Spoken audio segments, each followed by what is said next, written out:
பணம் காசிலே இந்த பாசம் இல்லையே.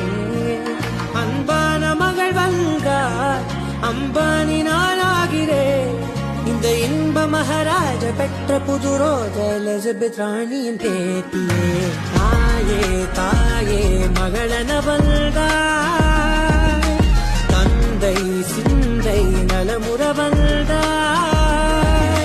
நீயே லோகம் என்று ஆனாய் பெண்ணே, என்னை ஆளும் தெய்வம் நீதான் கண்ணே.